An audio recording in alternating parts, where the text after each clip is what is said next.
Bonjour et bienvenue au Verbomoteur. Ici votre animateur Simon Lessard en compagnie de nos 3 chroniqueurs du magazine Le Verbe cette semaine, James Langlois. Bonjour. Antoine Malenfant. Hola. Et pour la première fois à l'émission, Stéphanie Grimard. Salut Simon. Bienvenue. Merci. Pour bien briser la glace et te mettre à l'aise, Stéphanie, ma question brise-glace cette semaine, c'est quel est votre emoji ou c'est ça?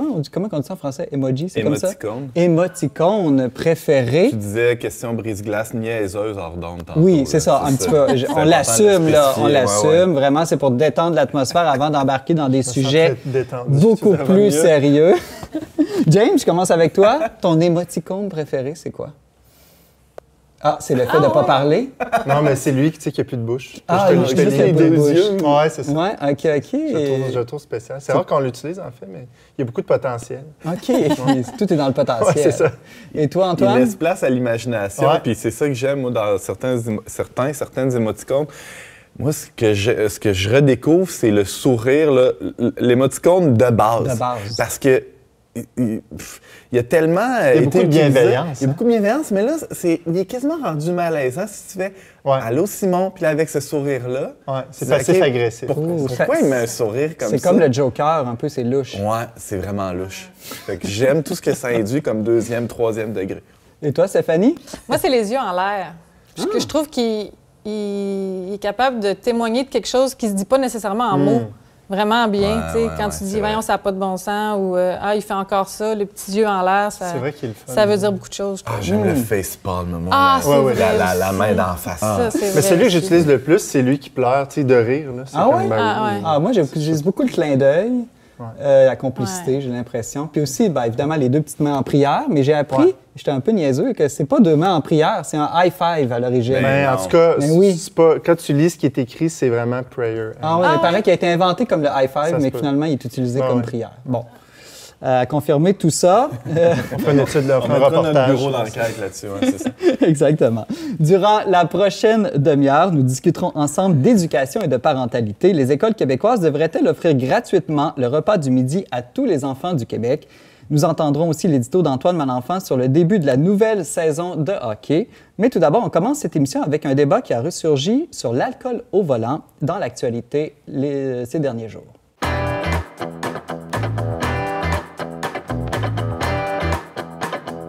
La semaine dernière, le débat autour de la question de savoir si on devrait faire passer le taux d'alcool permis au volant de 0,08 à 0,05 est revenu dans l'actualité. Stéphanie Grimard, pourquoi cette question leur refait surface à l'Assemblée nationale ces temps-ci? En fait, c'est parce que mardi dernier, Le Devoir a révélé que la SAAQ, et non pas la SAC, mais la SAAQ, la Société d'assurance automobile du Québec, avait émis à l'automne 2023 un avis qui recommandait d'abaisser, comme tu disais, le taux d'alcoolémie permis dans le sang à 0,05 % au lieu de 0,08 %. Donc, c'est 50 mg d'alcool par 100 ml de sang. C'est ça que ça veut dire. Donc, le document avait été déposé au bureau de la ministre Guilbeault, la ministre des Transports et de la Mobilité durable. Mais apparemment, il aurait été ignoré à ce moment-là par le gouvernement. De même qu'en février dernier, le gouvernement avait aussi fait fi des recommandations de la santé publique, de la Table québécoise de la sécurité routière et même de CAA Québec, qui allaient toutes dans le même sens. Ouais, mais la pauvre ministre Guilbeault est très occupée avec le 3e lien, le retour du tramway, finalement on le fait pas. Tout ça, c'est normal, ça passe à la trappe, là. Oui, mais les partis d'opposition lui ont vraiment rentré dedans, si je peux dire, cette semaine, parce que pour eux, ça montre une perte de crédibilité sur cette question-là. Mais connaissant le gouvernement Legault, j'imagine qu'ils ont fait un petit sondage interne, puis ont découvert que la majorité des Québécois ne sont peut-être pas favorables à un changement ou un abaissement du taux d'alcoolémie permis dans le sang au volant. Le dernier sondage qui est sorti sur cette question-là, ça disait à peu près la moitié des Québécois qui étaient favorables. Ça s'est partagé. Stéphanie, la question que je me pose, c'est que, évidemment, il y a une question de sécurité routière. Mais au-delà de la question de la sécurité, est-ce qu'il n'y aurait pas d'autres raisons qui pourraient pousser ou encourager l'État à vouloir des citoyens, disons, plus sobres?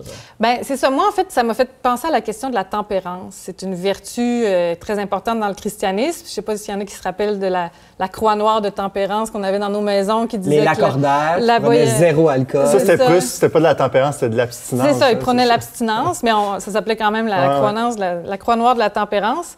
Mais c'est une notion qui date d'encore plus longtemps que ça. En fait, déjà chez Platon, il il y avait cette notion-là chez les Grecs de la Grèce antique, d'une tempérance qui faisait partie des 3 vertus cardinales. En fait, 4, mais bon. Oui, mais dans cette théorie-là de Platon, c'est des 3 parties de l'âme, en fait. Ah, OK, chez Platon. C'est ça, chez Platon. Il y a l'âme désirante, qui est comme le premier niveau, et c'est là qu'elle devrait être guidée par la vertu de tempérance. Par opposition à l'âme ardente, qui, elle, devait suivre la vertu du courage, puis l'âme rationnelle, qui, elle, devait être chapeautée par la sagesse. Mais donc, si on revient à l'âme désirante, on voit que c'est la question des désirs, des impulsions, c'est ça. Et les Grecs avaient un peu en horreur cette idée-là de démesure ou d'excès. Donc, il y avait vraiment... Platon prônait beaucoup cette idée d'une sorte d'auto-limitation. Maîtrise de soi. Maîtrise de soi, se garder dans une espèce de retenue. Est-ce que notre société aurait perdu cette valeur ou cette vertu de la tempérance, de la maîtrise de soi? Est-ce que tu as l'impression qu'aujourd'hui, on valorise le laisser-aller, l'hubris peut-être? Je ne sais pas comment dire. Je pense pas tant. Je pense que, surtout chez les jeunes, comme on discutait avec James, les plus jeunes ont, je pense, une plus grande retenue maintenant qu'auparavant. Avant, la fête était beaucoup plus célébrée, les excès étaient permis. On se rappelle de nos parents qui nous disent, ben oui, dans le temps, on se promenait en voiture avec la bière entre les jambes. Je trouve que... On ne fait plus ça aujourd'hui, sauf dans certaines régions très éloignées peut-être. Peut-être. J'en connais encore pas si loin. Pas besoin d'aller dans la région. Mais revenons au débat un peu là, du point 0,8, point 0,5. Ouais. Est-ce que point 0,8, c'est vraiment un excès? Est-ce que c'est être dans l'intempérance? Il me semble qu'on a tous eu l'expérience d'avoir pris 1 ou 2 consommations, puis de peut-être être à point 0,6 et de ne pas être sous au volant.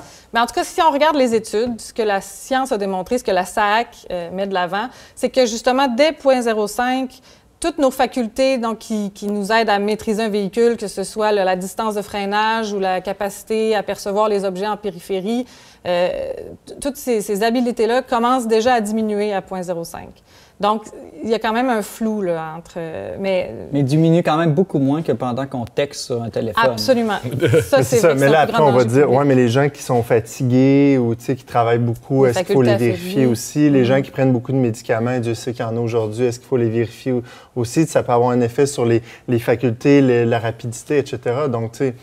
Est-ce qu'il n'y a pas une obsession de sécurité encore là, qui est manifestée dans la société actuelle qui veut éviter tout accident? Bien, c'est parce que là, ce que tu semblais dire aussi, c'est que d'après les études, je crois qu'ils disent que c'est pour à peu près sauver 9 vies par année. Oui, on dit que si on imposait des sanctions quand le taux d'alcool dépasse 0,05, on pourrait sauver jusqu'à 9 vies par année. Oui, puis s'il ne s'agit pas du tout de dire, évidemment, il y a des drames familiaux, tout ça qui se déroulent, puis il ne faut pas minimiser ça, mais en même temps, la meilleure manière de sauver des vies, c'est de rester chez soi puis de rien faire aussi. C'est certain, c'est certain.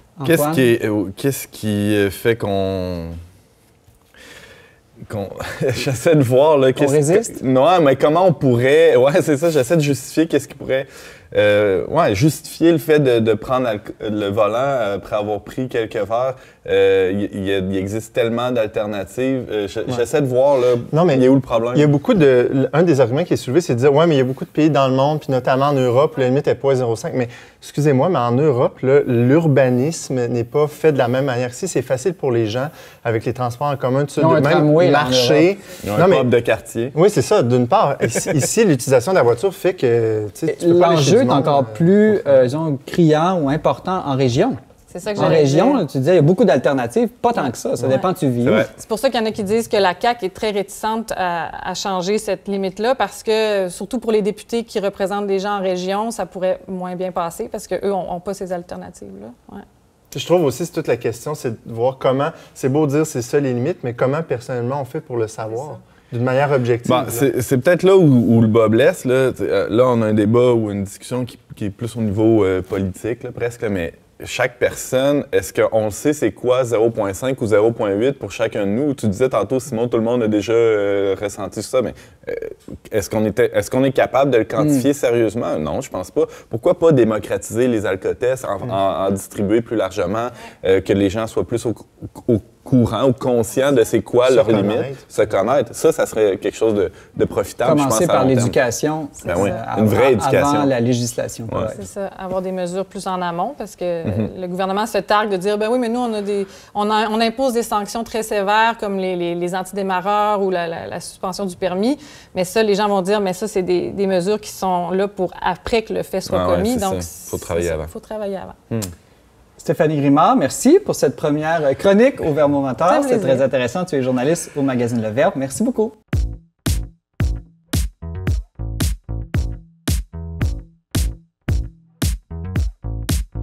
La saison officielle de la Ligue nationale de hockey débute ces jours-ci. D'ailleurs, notre rédacteur en chef, Antoine Malenfant, avait tellement hâte que ça commence qu'il a décidé d'en faire le sujet de son édito cette semaine. Oui, mais Simon, avant de parler de hockey, j'ai une question très importante pour vous. Est-ce qu'on sait à quel moment Jésus va revenir sur la terre? Non. En tout cas, on n'a jamais été aussi proche. C'est vrai. Mais non, la vraie réponse, c'est on ne le sait pas. Hein. James, tu as bien répondu. On ne sait ni la date ni l'heure. Mais c'est-tu vraiment si important que ça de savoir la date et l'heure? Ce qui compte, c'est plutôt qu'est-ce qu'on va être en train de faire quand il va revenir? Est-ce qu'on va être en train de s'aimer ou de s'haïr? C'est ça la vraie question. Et Là, j'ai vraiment hâte de voir comment tu vas lier ça au hockey. Fais-moi confiance. Tu sais que j'y arrive toujours, Simon. Alors, c'est un peu comme quand je reviens du bureau à le retour du Christ, là, quand c'est le retour du papa à la maison. Là, je fais une petite... Tu inspires la crainte de toute la famille. Oui, le plus important, c'est pas il est quelle heure quand je reviens du bureau. Ma mère, beau lapsus, ma femme dit toujours faut que tu reviennes à telle heure. Tu sais. Mais moi, je lui réponds, c'est pas tant l'heure qui compte que le moment. Qu'est-ce que mes enfants sont en train de faire? Est-ce qu'ils sont en train de s'aimer ou de s'arracher la tête? S'ils sont en train de s'arracher la tête, ben, je les envoie directement au purgatoire. S'ils sont en train de s'aimer paisiblement, tout ça, ben, on est déjà un peu dans le paradis. C'est un peu, tu vois un peu l'analogie. Puis là, je dis revenir du bureau, je veux juste que ça soit clair pour tout le monde. Moi, je viens d'un village où j'ai grandi dans un village où il y avait un bar qui s'appelait le bureau. Fait que ça portait beaucoup à confusion. Là. Les gens disaient je reviens du bureau, faut que je retourne au bureau ce soir, j'ai oublié mes affaires. C'est pas de ça dont je parle. Je parle du vrai bureau ici. Y avait-tu besoin de leur char pour conduire? Bon, là, ce beau lien, bravo. C'est une autre histoire. Alors, c'est la même chose, Simon, pour le Canadien de Montréal. Tu vois, je suis arrivé assez vite à mon point. Hein? Mais tu ne l'as pas encore expliqué. Non, watch out. Quand est-ce que le Canadien va soulever de nouveau la Coupe Stanley? On le sait pas. Ni l'heure, ni la date. Ce qui compte, c'est le moment. Et parlant de moment... Avant la fin des temps, on l'espère. On l'espère. Oui, il y a des bonnes chances. Parlant de moment, le fameux momentum là, qu'on dit en langage de hockey, les gens de la Ville de Québec en ont eu tout un momentum, un beau moment la semaine passée en accueillant une équipe californienne pour 2 matchs préparatoires. Un petit potin de machine à café du bureau, notre bureau ici. On a même une collègue qui est allée voir le match. Saviez-vous ça? Ouais. Elle a osé faire ça. Je ne la nomme pas. James, je te prie de ne pas divulguer son nom. Personne ne la connaît.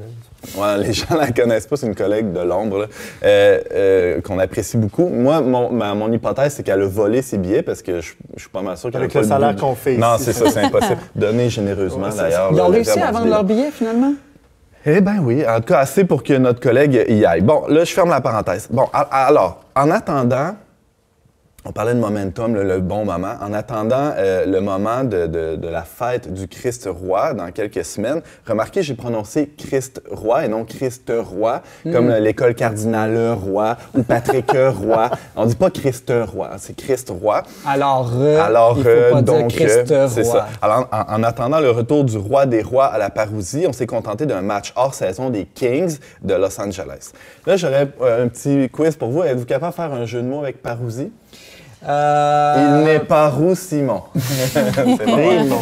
Il me dit d'autres mots que je ne dirais pas en nom. OK, on va poursuivre. Le momentum était là aussi mercredi soir pour le Canadien qui a ouvert sa saison officielle avec le plus gros blanchissage de toute l'histoire de la Ligue nationale de hockey. Simon, un blanchissage, c'est pas une brassée d'eau de javel avec des chasubles. C'est commandité par Tide? Non, pas du tout. C'est une équipe qui gagne sans accorder de but à l'adversaire, un peu comme quand je réussis à passer une journée complète sans dire de niaiserie au bureau. Oh, alors, c'est très rare, les blanchissages. C'est ça, c'est spécial. Que je comprends. Exact. Alors, c'est pas rien, puisque un journaliste de Radio-Canada, Marc-Antoine Godin, aucun lien de parenté avec moi, même si on a le même prénom, Marc-Antoine nous disait que le Canadien de Montréal est la 2e équipe la plus jeune du circuit Batman, avec une moyenne d'âge de 26 ans. À titre comparatif, là, au Verbe, savez-vous c'est quoi la moyenne d'âge? Non. On doit vieillir, hein? Ah oui, on vieillit en saperlipopette. 35? On est rendu à 37 ans, sinon. Parce que t'es au-dessus chez des jeunes. Ouais, c'est ça. C'est de ma faute. Oui, je suis au-dessus de la moyenne. Le coach Martin Saint-Louis, le coach du Canadien, il avait une parole de sagesse pour parler de sa troupe pour le moins juvénile. Il dit « C'est le temps qui nous donne les répétitions », je le cite, là, l'enseignement, et on est rendu à la place présentement où tu vois qu'on est plus connecté. Vous voyez la syntaxe, c'est toujours pile poil, mais ça n'arrive pas du jour au lendemain, ce moment-là où on est connecté. Plus on va avancer comme équipe, plus on va être connecté. Martin Saint-Louis. Alors, n'est-ce pas ce que nous recherchons tous, Simon? La connexion. Oui. Alors, comme le dit Simal, le coach des Canadiens, c'est pas tant l'âge des joueurs, c'est pas tant le chiffre qui compte, mais c'est le temps, le moment passé ensemble qui va déterminer le succès de l'équipe. J'ai un ami qui dit, quand on lui demande il est quelle heure, il nous dit tout le temps, il est 8h30, il est 11h, il nous donne l'heure, mais il dit c'est pas tant le chiffre que le moment. Hein, pour dire que le chiffre, c'est pas si important que ça, c'est vraiment le moment qu'on passe ensemble. Et là, malgré ce que tu pourrais penser, je suis rendu enfin à la finale quétaine. On l'attendait tous. On l'attendait tous. Alors, pour grandir et peut-être finir par gagner quelque chose dans la vie, une Coupe Stanley ou autre chose, on a besoin de se donner le temps de se connaître dans l'équipe. Pas demander à se faire échanger là, pour un autre club à la moindre chicane. Il faut s'épauler les uns les autres, travailler fort dans les coins, donner 70% sur le long terme pour que le momentum dure au moins jusqu'au retour du King des Kings, le Christ III. Antoine Malenfant, rédacteur en chef du magazine Le Verbe, merci beaucoup. Ça me fait plaisir.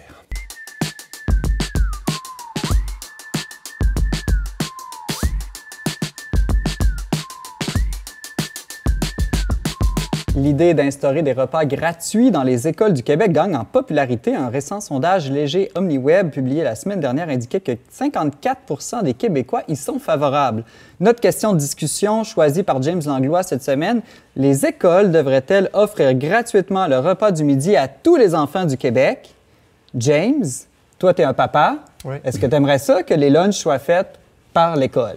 Bien, c'est sûr que d'un point de vue très pratico-pratique, là, ça enlève beaucoup de temps et d'énergie passée aux parents à faire des lunchs le matin, surtout quand tu as plusieurs enfants. Cela dit, bien, déjà, ça sous-entend qu'ils ne reviennent pas à la maison pour manger. Là. Mais moi, ma femme qui aurait pu accueillir les enfants à la maison a voulu le faire, mais déjà, c'est très compliqué avec le transport scolaire. Ça coûte cher. Juste envoyer tes enfants à la maison le midi, là, c'est quasiment le double du prix du transport scolaire par année. Bref. Mais tout ça pour dire que je pense qu'au-delà de ça, bon, l'argument qui est soulevé par Iris, entre autres, là, une firme qui a produit une étude là-dessus au Québec, c'est beaucoup l'argument de donner un accès à tous, à toutes les familles, celles qui sont pauvres, les enfants qui ne mangent pas beaucoup. Ça permettrait cela. Moi, je vais encore plus loin que ça. Je trouve que culturellement, mais tout ça, ça dépend comment c'est fait, là, tout ça, concrètement.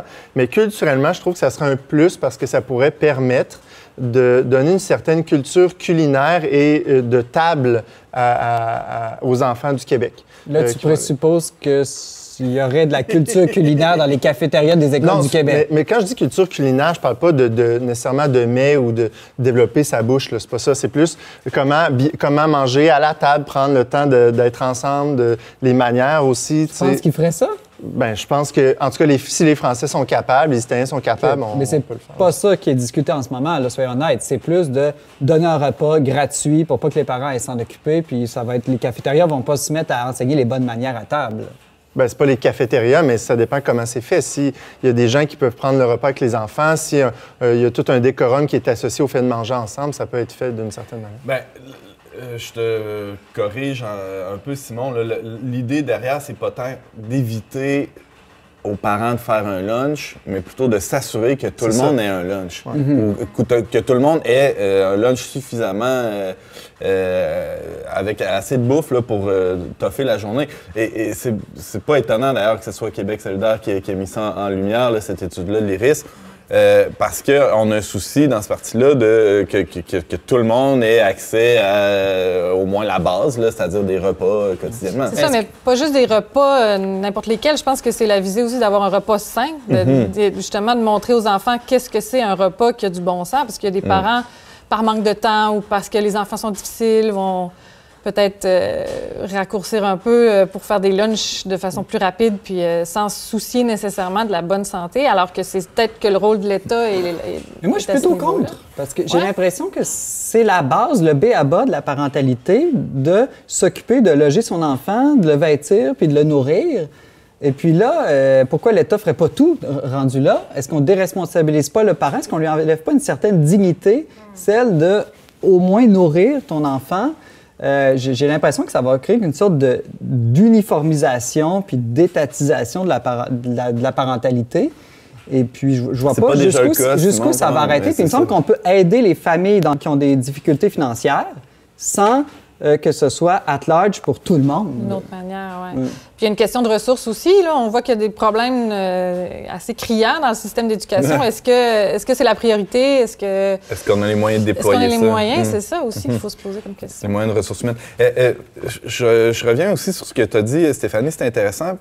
Parce que je pense que même si l'enfant se fait offrir un plateau avec un repas complet, si ça fait pas partie de la culture à la maison, la culture au sens très large, là, on s'entend, on parle pas de nourriture ethnique ici, là, mais du capital symbolique là, ou de l'ambiance à la maison, il va pas les manger, ces brocolis. Là. Il va les laisser de côté.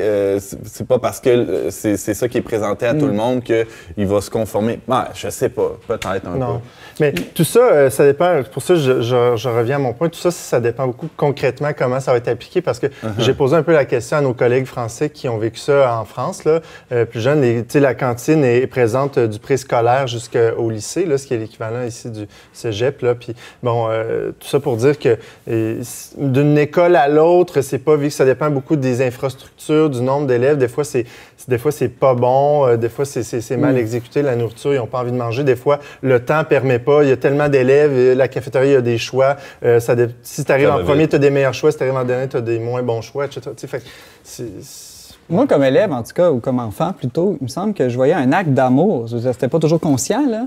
Mais mon lunch, souvent, elle mettait un petit mot, ma maman, bonne journée, puis elle avait mis dans un petit plat la chose que je sais que j'aime. OK, mais tu as eu une expérience positive, mais... est-ce que la majorité des enfants au Québec n'ont pas une expérience positive? Je serais pas qu'on veut légiférer pour une minorité? Je suis pas convaincu de ça. Mais c'est une minorité dont il faut tenir compte quand même aussi. C'est pour ça que je dis que ça revient peut-être à la responsabilité collective de s'assurer que tout le monde, au moins, ait quelque chose de sain. Moi, en école secondaire, il y avait une cafétéria, on pouvait acheter pas cher du spaghetti et différentes choses, puis il y avait des coupons pour les enfants qui venaient de familles plus pauvres. Il y avait des lunchs gratuits, mais ils ne donnaient pas at large nécessairement à tout le monde. Puis après, ça peut être libre. Je sais qu'en France, par exemple, tu as le choix ou pas de revenir manger à la maison ou d'avoir la cantine à l'école. Puis aussi, le montant qui est payé par chaque famille est ajusté selon son salaire. Mais je sais que là, ici, ce qui est proposé, c'est plus universel. Quelque chose de mur à mur. Et ça, c'est un problème. Donc, même les non-parents paieraient les repas des enfants de tout le Québec, c'est ça? D'une part, mais aussi même les parents les plus nantis se retrouveraient à bénéficier d'un service de cafétéria au même prix qu'une famille moins nantie. C'est-à-dire qu'il y a une espèce d'iniquité là-dedans. Ils payent plus d'impôts. Oui, ils payent plus d'impôts, mais c'est-à-dire oui, c'est vrai, mais... Bon, ça, on pourrait appliquer ça à n'importe quel. C'est comme le droit de la scolarité aussi, là, je veux dire. Ben oui, c'est la même chose. Puis là, vous allez me dire peut-être que j'exagère, mais pourquoi est-ce qu'on ne ferait pas la même chose pour les vêtements? Pourquoi est-ce que... Ben, c'est le cas des fois dans certaines écoles. Mais pas à la grandeur du Québec. Il n'y a pas un uniforme imposé à la grandeur du Québec. Non, mais je pense pas que ça serait le même menu à la grandeur du Québec non plus. Là. C'est ça. Ça peut varier d'une école à l'autre, c'est certain. Bon, merci à vous trois d'avoir amorcé cette discussion. Donc, on n'a certainement pas épuisé le sujet. L'idée, c'est vraiment de lancer une question pour susciter la réflexion. Vous pouvez nous écrire ou continuer la discussion en visitant notre page YouTube du Vermédia et des verbomoteurs. Donc, n'hésitez pas à écrire vos commentaires sur la question de la semaine.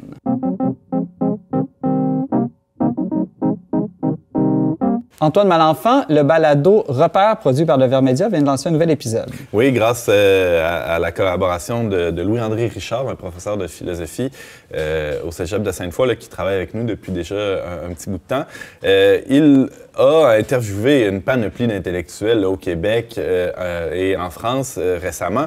Et là, le dernier épisode, l'épisode 19, il est passionnant. Je vous invite à aller écouter ça. C'est sur notre chaîne YouTube, mais c'est aussi diffusé là, ailleurs.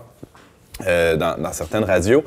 C'est un long entretien avec le sociologue David Le Breton. Qui est David Le Breton? Il a beaucoup publié. C'est un sociologue là, qui enseigne à l'Université de Strasbourg. Il a beaucoup publié sur la question du risque, notre rapport au risque dans nos sociétés, où il perd... où l'assurance a une grande partie du pouvoir. Alors, il interviewe David Le Breton sur la question des rapports humains qui sont profondément modifié par ce que James tient dans ses mains. Là. Nos téléphones. Nos téléphones intelligents, lui, il a constaté une très grande évolution. Il se rappelait avec nostalgie de son passage à l'université où il y avait des cercles de discussion, des débats publics sur toutes sortes de questions. Il se rappelait à quel point les étudiants lisaient des livres à pu finir. Et là, il constate que ces étudiants lisent très peu. Quand ils se croisent dans les corridors, il n'y a pas d'échange, il n'y a pas d'échange de regards, de visages, de discussion.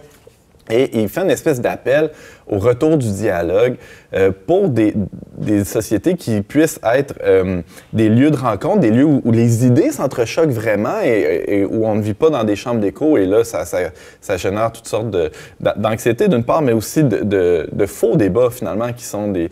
Il doit y avoir des consensus, sinon il y a une exclusion totale du discours public de certaines idées. Merci Antoine. Donc le balado repère l'épisode 19 avec David Le Breton qui s'intitule « Redécouvrir les rapports humains grâce au dialogue » et c'est disponible sur YouTube ainsi qu'en balado-diffusion. Oui, tout à fait. C'est vraiment un très bon entretien. Si tu permets, Simon, oui? J'aurais une petite suggestion aussi. Je vais faire une auto-promotion d'On n'est pas du monde la semaine prochaine. Oui. On a eu un excellent épisode, en tout cas un de mes préférés, où on a parlé du deuil périnatal. Alors c'est à peu près sûr qu'on connaît tous quelqu'un qui a vécu ça, une fausse couche ou un événement du genre dans sa vie, soit une sœur ou même une conjointe ou peut-être soi-même. Alors, je vous invite à écouter cet épisode-là. C'est très touchant. On a des intervenants de très grande qualité qui témoignent dans cet épisode d'On n'est pas du monde. Donc, On n'est pas du monde qui est aussi diffusé sur YouTube et dans plusieurs autres médias. James, un tout petit mot sur Lou Adrienne Cassidy qui sort un nouvel album? Oui, qui va sortir au mois de janvier. Elle touche ici à un nouveau style musical qu'elle avait moins abordé dans ses autres albums, c'est-à-dire un style plus disco. En tout cas, je ne sais pas si tout l'album à venir va être dans cette lignée-là, mais bref, il y a quelque chose d'une transformation dans ce qu'elle vit au niveau artistique. D'ailleurs, le titre de l'album reflète un peu ça. Elle parle de loup-garou, donc il y a quelque chose d'une transformation. Elle va donner 2 concerts, un à Montréal et un à Québec, au lieu de faire une grande tournée. Donc, ça risque d'être des événements assez extraordinaires, je pense. Merci, James. Donc, on se laisse sur cette chanson « Dis-moi, dis-moi, dis-moi », 3 fois, de l'auteure-compositrice-interprète québécoise Lou-Adrienne Cassidy. C'est tiré de son album « Journal d'un loup-garou » à paraître le 24 janvier, donc dans quelques mois quand même, le 24 janvier 2025. Le vidéoclip est à voir aussi. Très beau vidéoclip. Oh, on ira voir ça. Pour écouter, commenter, partager cette émission, vous pouvez toujours visiter la page YouTube du Verbe Média. Je remercie Barthélémy Rieu et Marianne Martin à la technique. C'était Simon Lessard à l'animation. On se donne rendez-vous la semaine prochaine pour un autre épisode des Verbomoteurs.